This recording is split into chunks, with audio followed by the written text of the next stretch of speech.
Hey, and welcome to Check It Out, where the week's breaking entertainment news is given a thorough going over by me, Vicky Rutter. Me, Matt Garner, and in-house DJ, Matt Friswell. Coming up this week, Dance and Decks, Contemporary Art or Barefaced Piracy. And we'll also be interviewing lead singer and frontman of the rock band The Circle, James Peakman. Stay with us.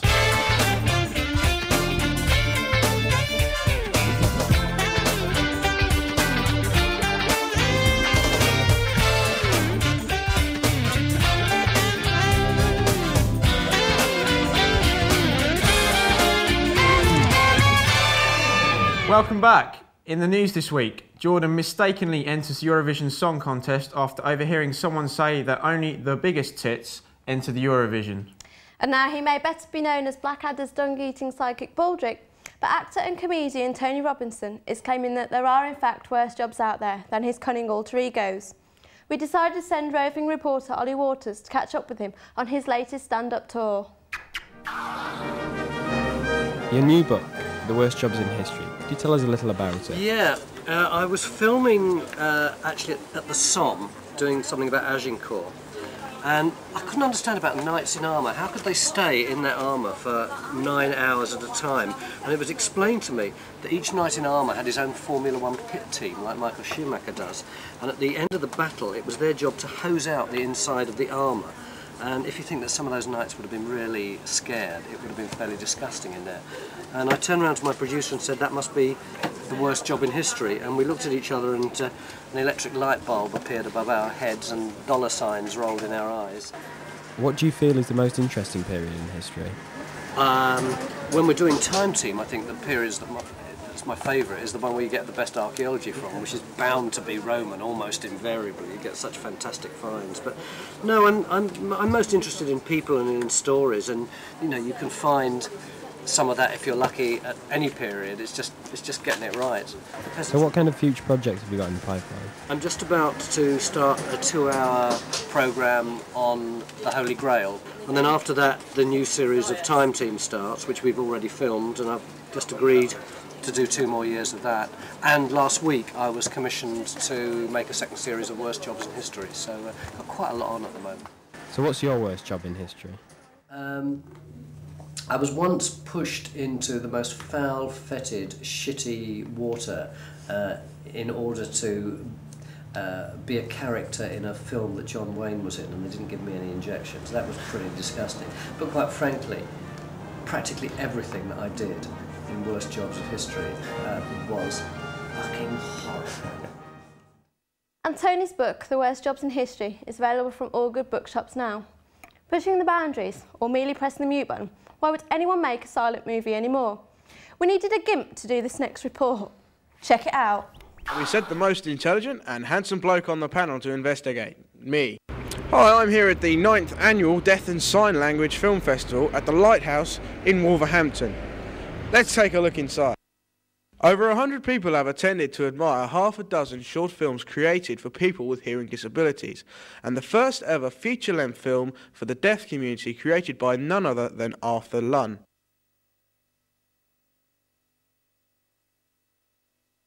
I managed to bump into a couple of representatives and asked them how long they thought it would take for deaf and sign language films to hit the cinema, and what preconceptions that hearing people have at deaf and sign language films.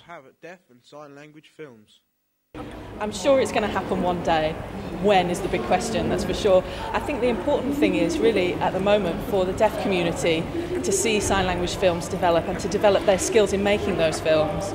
It's not going to happen overnight, but it is starting to happen now, and I think that as deaf people kind of get more excited about researching their culture and seeing that on the big screen, they're going to get more confident about seeing it in the mainstream with hearing audiences. I think possibly one of the biggest preconceptions is going to be that those films are for a very narrow audience, and that those films don't, read across to a broader mainstream audience. And that's a preconception, and I think it's a really misguided preconception, obviously, because looking at the short films that were on earlier today, we can all see the visual humour, we all understand. There will be cultural aspects, of course, that hearing audience maybe won't relate to, but cinema's a great medium for sharing those kind of stories. So after a long and silent day, I realised that there is life after deafness after all. Well, that's it from me, Chris Cummings, the 9th Annual Sign Language Film Festival. Chris Cummings at the Wolverhampton Film Festival there. Next week we'll be watching paint dry. Our next guest hails from the sunny city of Coventry. Ladies and gentlemen, put your hands together, lock up your daughters and check your wallet's still where you left it. It's James Peakman. Welcome to the show, James. Right, cheers guys. So how did you get started with the band then? We started about 2 years ago, just basically a group of mates getting together. We could all play instruments, and I was writing songs and giving them to them, and we just practiced and practiced and practiced. Then you start gigging, like small venues, and then you get bigger venues and stuff like that. So that's how it sort of started off. You've just been named as the BBC's Midland Band of the Month, so, and how's fame treating you and how's that come about? Yeah, the Band of the Month thing is really good. I'm really happy about that. The fame, on the other hand, it can be hard. You know, sometimes you want to just do like the everyday stuff, like go shopping or go to a club or do whatever, and there's always people like, want a photograph or want like an autograph or whatever. You know, I'm not complaining about it. It's good, but it does get to you. You know. So you get a lot of female attention? Yeah. Well. Not really. Not so much here, but perhaps back home. Still nice women in Stafford. Some with fantastic asses. But what about the women back home? Any good lookers? Oh yeah, some really nice, good-looking girls. Any offers? Any offers? Oh, don't want to go in detail. On national TV. So, in your band, do you play the instruments? Yeah, I've played quite a few instruments in my band. Yeah. Have you got any with you today? I've got one of my smaller instruments. Wow, that is small. It's small, yeah. Maybe you could get your mouth around it and give us a tune. Yeah, I'll give you a quick blow.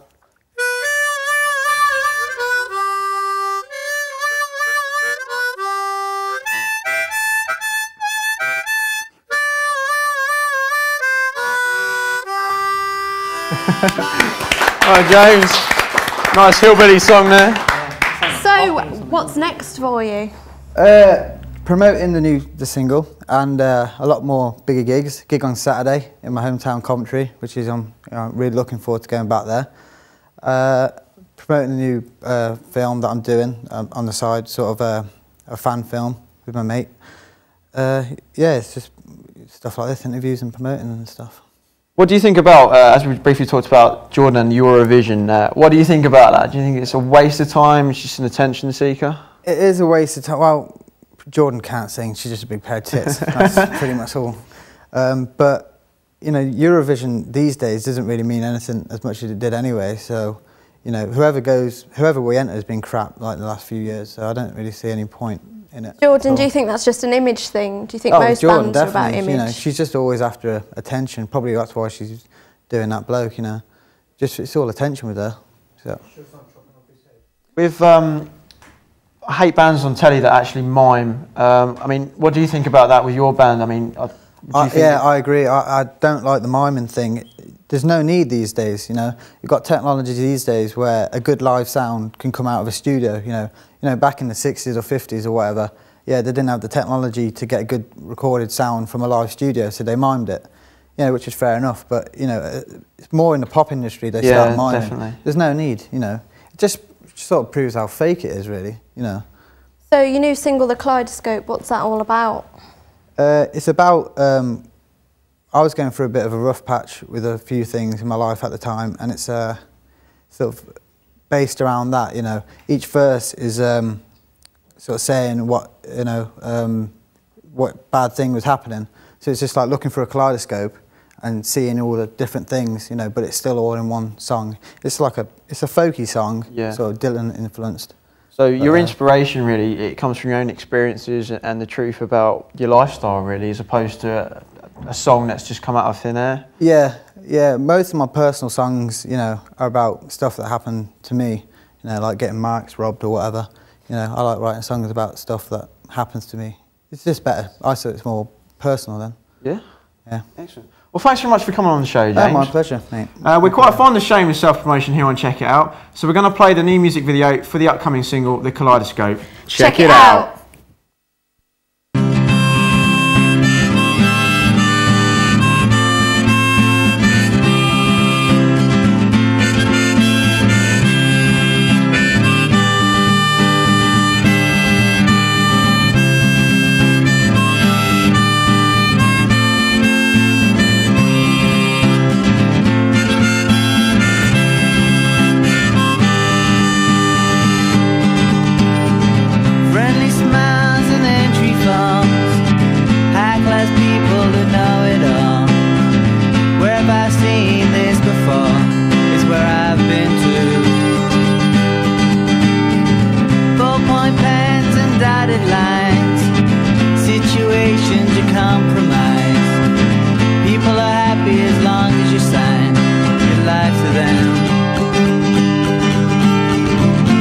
of a sudden you feel regret, wishing you never seen the people you met.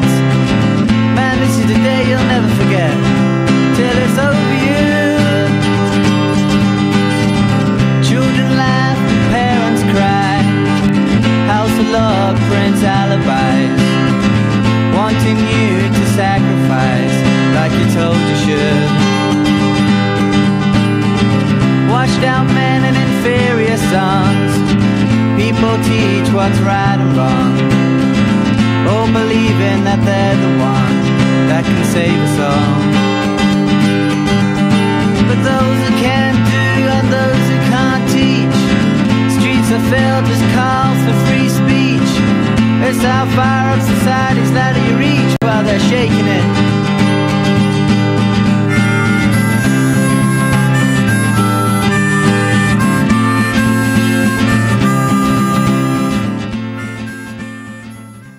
Coming up next, we ask the burning question that's on everyone's lips. DJing, is it a real art form, or could anyone with a broken record player and a set of old LPs be the next Grandmaster Flash?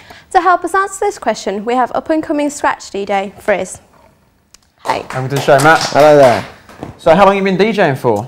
I started when I was about 17, when I left school about 7 years ago really, but since then, yeah, I've just been practicing and it's been a long time, but... Yeah, so how did you, what did you start off with? I started off really just going out, seeing DJs, and I thought, yeah, I'd quite like to do that, see all the way they got the crowd moving and the people dancing, and I just liked the idea of having that control over someone on the dance floor. But I mean, I started off just getting some simple CD decks. They didn't have a pitch control on them though, which meant that I couldn't change the tempo of each track, so it was hard to mix different tracks with each other unless they had the same BPM, like beats per minute. Yeah. But I mean, as from them, I sold those, progressed onto belt drive decks before progressing onto some direct drive decks. And all that is it means that there's more torque on the actual turntable, so they're just stronger basically. They're more sensitive, but yeah, it's definitely one of those things where the better the equipment, it enhances your performance. Well, you've got a new DVD out, and it's Teach You to Scratch. Do you think if I had to go like watching this tonight that I could scratch? You'd probably still be able to scratch your boyfriend's back or something, but I don't know if you'll be able to just watch it and be able to do it. Like, it's one of those things where you have to practice quite a lot. I mean, it's frustrating when you first learn because you hear the sound and you want to make the sound, but a lot of people don't understand how much work has to actually go into it with practicing and everything. I mean, a scratch is just one sound manipulated to make loads of other different noises, and then obviously you've got to learn rhythm with it, and it's sort of like a language. You learn each scratch bit by bit, and then once you pick it up, you become more fluent in the scratch language. I mean, all that DVD is there to do is to show people individual scratches, how to do it. Yeah, step-by-step guide, helping them out basically. Where's your most favourite place you've performed? I mean, there's a lot of gigs that I've enjoyed doing, but I mean, last year, for instance, we set the turntables up in a forest, and it was kind of dirty. I mean, we had a generator, loads of people came down, one light just hanging from a tree above the deck. So, I mean, the scene, you looked around, there's bonfires, but everyone was just loving it. I mean, we had the police helicopter over the dance floor, spotlight down on the dance floor. Everyone was really enthusiastic, and it was a really good night. I mean, the only bad comment that came from it was in the next day, we had an article in the paper saying drug-fueled ravers wrecked Badger Den, but like, I'm sure the Badgers are... not complaining. Yeah. What's it like DJing in front of like thousands of people? Do you find women throwing themselves at you? I mean, obviously you get the occasional mad woman that obviously hasn't had sex in a while and she wants a bit of you, but I mean, I just appreciate it nowadays, because when I used to play, when I first started out, it was hard to play, it was hard to get my music out there. I mean, there's that many DJs. I just feel grateful now that I can put my name on a flyer, someone will look at it and say, oh yeah, he's good, I want to go and see him. So basically when I play, I do appreciate all the fans that come round. And obviously with this attention, you've got to, can't have too much because you've got to focus on what you're doing. I mean, obviously, I've got friends that practice 8 hours a day. Really? They're dedicated to it. I mean, yeah, you've got to be if you want to be the best, so Well, one person we were talking about earlier is Jordan. She likes her attention, so she's gone the other way. So what do you think about her and this Eurovision thing she wants to do on her new single and singing career? Fair praise to her. I mean, Jordan is the tits. But, like, I respect her for wanting to go out and get all the stuff she's got, because if you don't do that, you're not going to have anything, and she knows what she wants. She's just grabbing as much as she can. But on the other hand, singing, when I think of Jordan, I think tits, posters and erections. I don't think singer. Do you think, have you got with anyone recently, or shall I meet you around the back later? Well, maybe when your name's up in the lights above, like, the venue, then I might consider it, but I've got big fish to fry at the minute. So, DJing, is it just a case of mixing two songs together, or is there more involved? This is what most people seem to think. They seem to think a DJ is just a human form of jukebox within a nightclub, and they can walk up to the decks and say, I've got 50 pence here, can I just slot it into your ass and play me a tune? But it's not like that. I mean, obviously you get DJs that play to a certain genre of music, so say if I was going to a drum and bass night, I'd expect to see drum and bass DJs, but everyone else there would love the drum and bass because that's what they're going there for. If you play out in a town, then you get all sorts of like people coming up to us, play random songs. I mean, you've got to be equipped to cope with anything, but it's always better to play to a crowd that is going to be enjoying the music you're playing. Well, that's great you said that, because as you've seen, we've got some decks in studio. We'd like you to perform so you can show others out there who are not familiar with it. So I'll do a little bit of scratching. Yeah, so if you go ahead and do that, it'd be fantastic. Yeah. So, have you done any scratching? Other than myself, no, I've got some friends who are DJs with record decks, got the techniques, so they're really into it. You done any scratching? Do you like scratching? Scratching your man? I had to go earlier, but I thought I was quite good at it. Scratching Matt earlier? Scratching Matt earlier. Are you ready to go? Yeah. Show us what you can do then.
That's it from us. See you next week on Check It Out. His zodiac sign is Capricorn. Woo!